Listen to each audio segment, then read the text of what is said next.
15 नवंबर 15 नवंबर को हमारा देश जनजाति गौरव दिवस मनाते हैं। पिछले वीडियो में हमने चर्चा किया था कि जनजाति गौरव दिवस हमारे देश के आदिवासियों के महानायक, भारत में अंग्रेजी शोषण के खिलाफ उलगुलान महाक्रांति को प्रारंभ करने वाले भगवान बिरसा मुंडा की जयंती के लिए याद किया जाता है और सेलिब्रेट किया जाता है।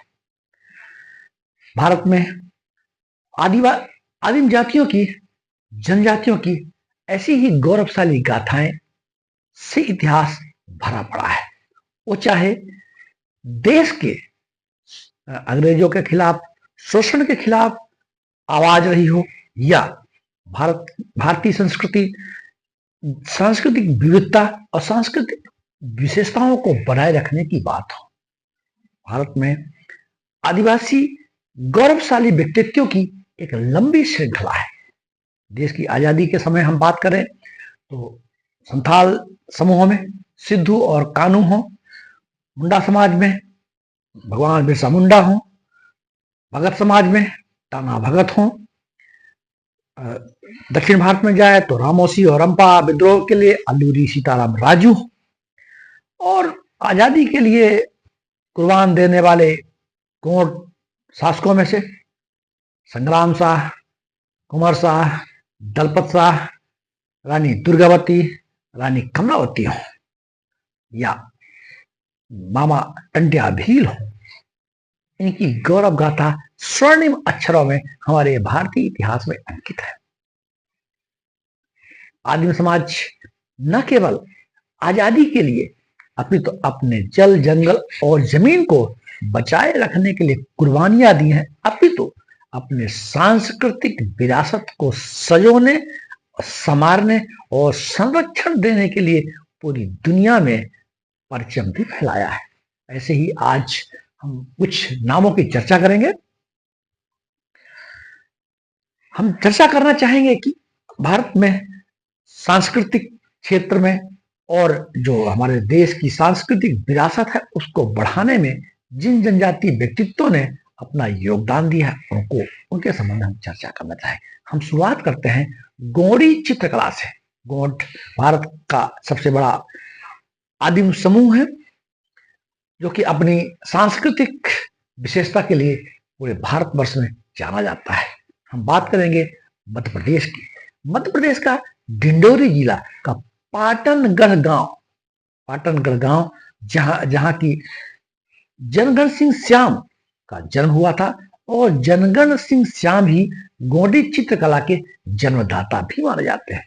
जनगण सिंह श्याम ने गोंडी चित्रकला को न केवल भारत में अपितु तो पूरी दुनिया में फैलाया। भारत भवन में जो भित्ति चित्र बने हुए हैं वह जनगण सिंह श्याम के ही बनाए हुए हैं। उनकी इस परंपरा को दुर्गाबाई व्याम और भज्जू सिंह श्याम, नर्मदा टेकाम, राम सिंह उरेती, आपको पता होना चाहिए गोंडी चित्रकला को जीआई टैग भी मिल गया है। हम बात करना चाहेंगे लहरीबाई बैगा समाज से है, मिलेट वुमेन के नाम से जानी जाती है। डिंडोरी जिले के सिलपड़ी गांव की रहने वाली लहरीबाई ने मोटे अनाज, जिन्हें हमारे देश में श्री अनाज कहा जाता है, जो ऐसे मोटे अनाज जो करीब विलुप्त होने की स्थिति पे 150 प्रकार के मोटे अनाजों का बीज बैंक बना लिया। और आप मिलेट क्वीन के नाम से जानी जाती हैं, मिलेट इन्वेस्टर आपको माना जाता है। इस तरह हमारी लहरीबाई को हम याद करते हैं। भूरीबाई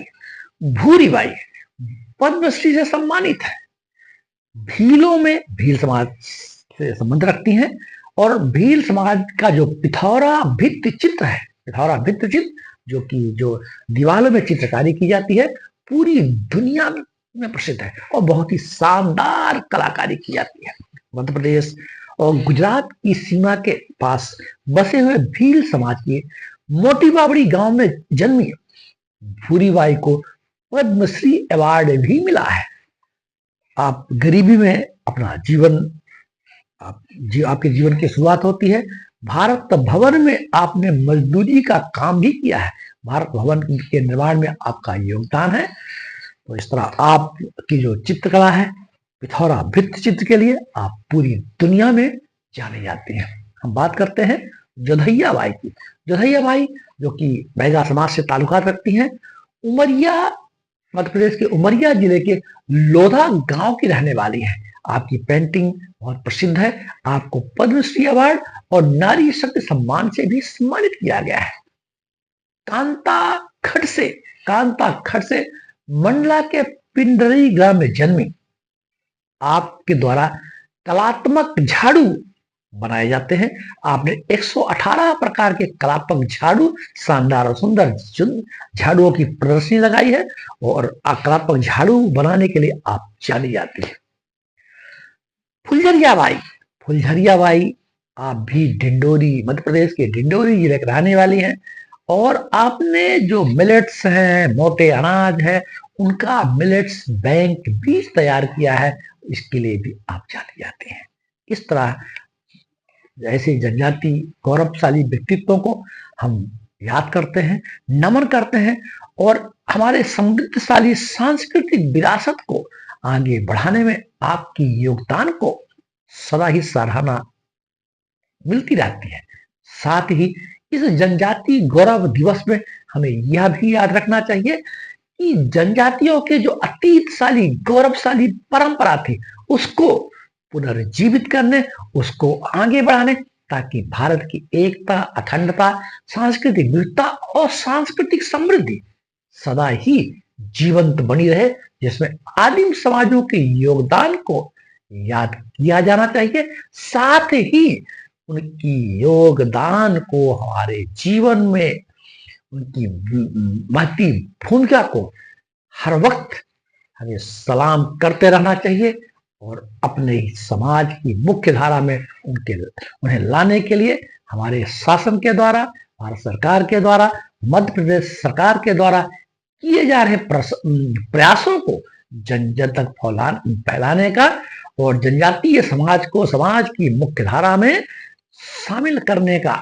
और उनके विकास के लिए चलाए जा रहे कार्यक्रमों को बेहतर तरीके से अंजाम देने की आवश्यकता है, ताकि जनजाति गौरव दिवस मनाए जाने की जो हमारी परंपरा है वह जीवंत हो सके। जय हिंद, जय भारत।